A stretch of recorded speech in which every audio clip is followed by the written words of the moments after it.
The air was thick with the scent of rain, heavy and unspoken, the kind that clings to your skin before the clouds even break.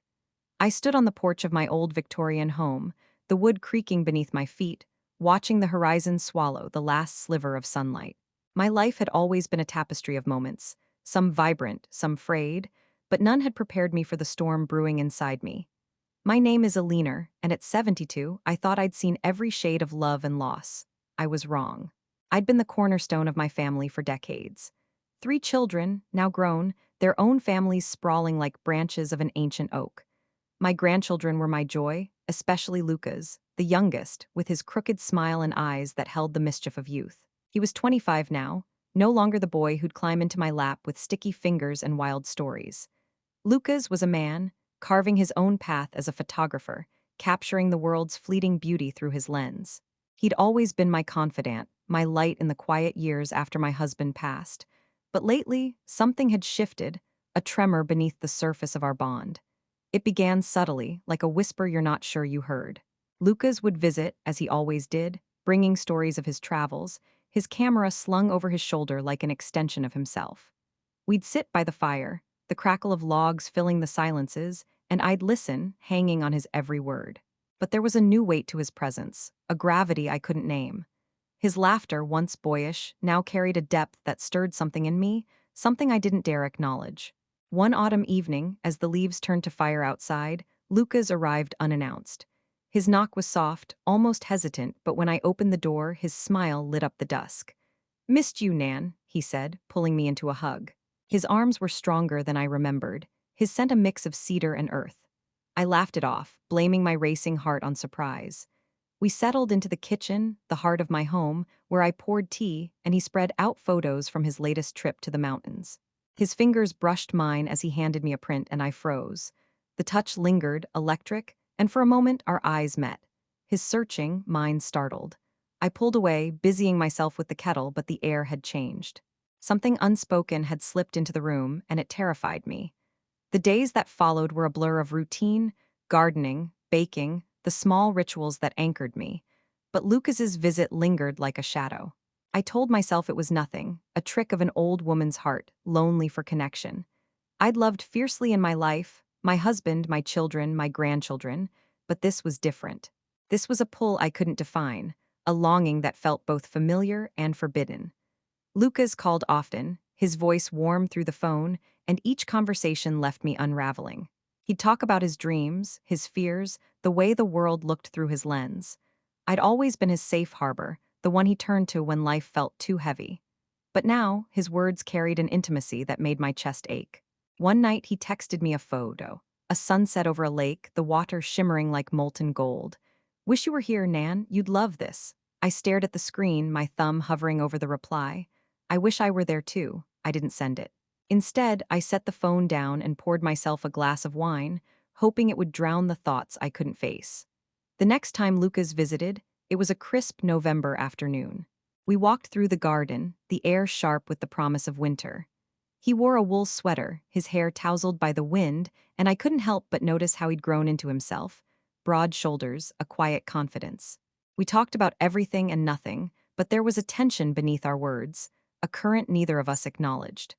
At one point, he stopped to pick a late-blooming rose, tucking it behind my ear with a grin. "You're still the prettiest woman I know, Nan," he teased.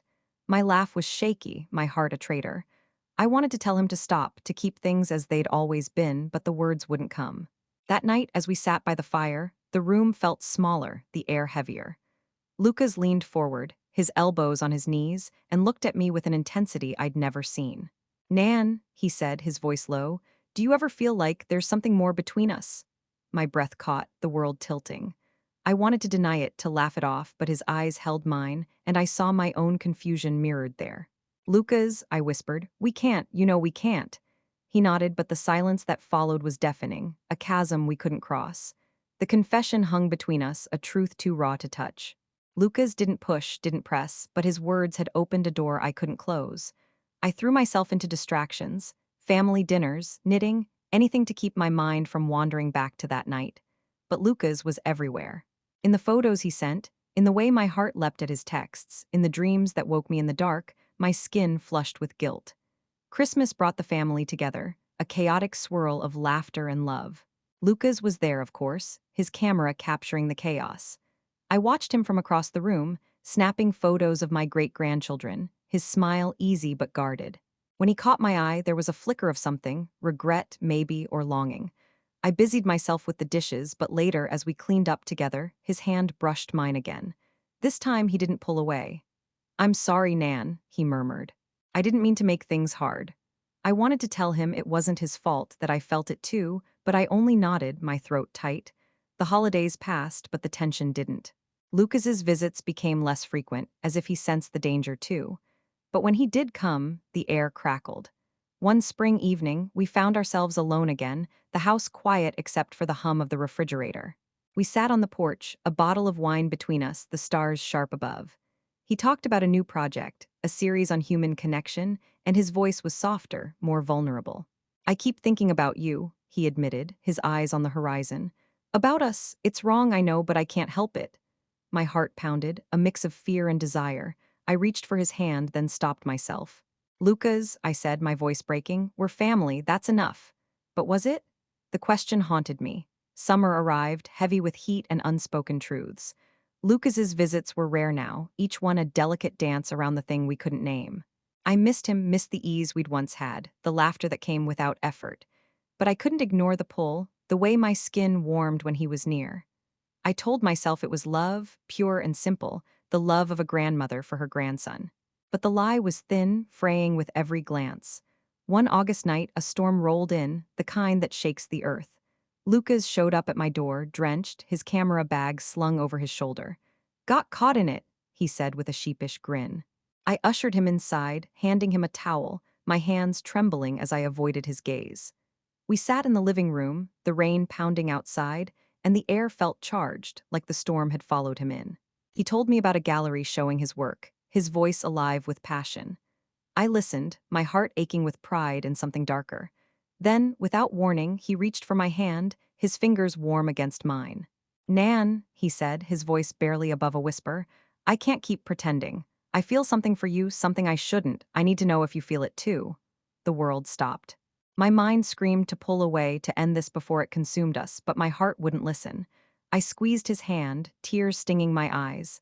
"I do," I admitted, the words a betrayal. "But we can't, Lucas. We can't."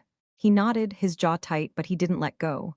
For a moment we sat there, hands clasped, the storm raging outside and within. Then he stood, breaking the spell. "I should go," he said, his voice thick. I wanted to stop him, to pull him back, but I let him walk away, the door closing like a final note. The weeks that followed were a haze. Lucas didn't call, didn't visit, and I didn't reach out. The silence was a wound, raw and deep. I threw myself into my garden, my hands in the earth, trying to root myself in something solid. But every flower, every blade of grass reminded me of him. I saw his face in the photos on my mantle, his smile frozen in time. I wondered if I'd lost him, not just the man he'd become, but the boy I'd loved so fiercely. My daughter, Lucas's mother, noticed the change. "You okay, Mom?" she asked one day, her brow furrowed. I forced a smile, blaming age and aches, but her eyes lingered, searching. I wondered if she sensed it, the secret I carried like a stone in my chest. I wanted to confess, to unburden myself, but how could I? The truth would shatter everything: my family, my place in it, the love that had defined me. One evening, I found an envelope in my mailbox, no return address. Inside was a single photo, a black and white shot of my garden, the rose he'd tucked behind my ear in sharp focus. On the back, in Lucas's scrawl, "For Nan, who sees beauty in everything." My hands shook as I held it, tears blurring the image. It was an apology, a farewell, a promise all at once. I pressed it to my chest, the weight of our unspoken truth settling deeper. Months passed and life moved on as it always does. Lucas started visiting again, but it was different now. Careful, measured, like we were navigating a minefield. We talked about safe things, his work, my garden, the weather, but the undercurrent remained, a silent acknowledgement of what we'd almost lost. I loved him still fiercely, but I'd learned to bury the other feelings, to lock them away where they couldn't hurt us. Sometimes, late at night, I'd sit with his photo, tracing the lines of his face.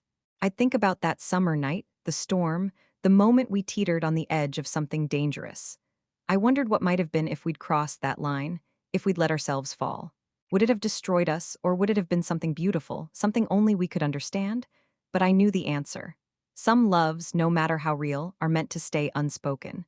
I carry this secret now, a quiet weight in my heart. Lucas is still my grandson, my light, my pride. But he's also the man who changed me, who showed me that even at 72, the heart can still surprise you. The boundaries we set, the choices we make, they define us, but they don't erase the longing. And so, I keep this story close, a truth I'll never speak, because sometimes the silence is what saves us. What saves us.